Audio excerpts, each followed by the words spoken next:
Molte nubi sulle nostre regioni e ci sarà anche qualche pioggia. Scopriamo in quali settori nel dettaglio di giovedì 8 febbraio.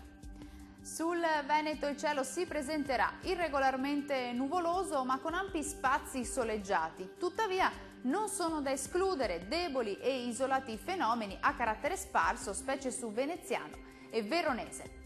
Diamo ora uno sguardo alle temperature. Le massime saranno comprese tra 8 e 10 gradi, valori minimi tra 2 e 6 gradi circa.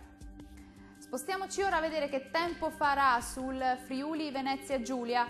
Anche qui il tempo sarà lievemente instabile, il cielo si presenterà irregolarmente nuvoloso e a tratti anche coperto con occasionali piovaschi su Triestino e Goriziano. In genere buono invece altrove. Temperature massime che saranno comprese tra 8 e 10 gradi, minime tra 3 e 7 gradi circa. Concludiamo infine con uno sguardo alla situazione del Trentino Alto Adige. Giornata molto grigia e nuvolosa sulla nostra regione dove il cielo si presenterà in prevalenza coperto, possibili deboli nevicate anche a bassa quota sui confini alpini.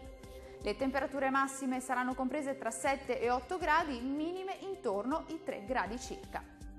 Il mare sarà generalmente poco mosso, i venti moderati da nord-ovest, localmente deboli sulla laguna di Venezia.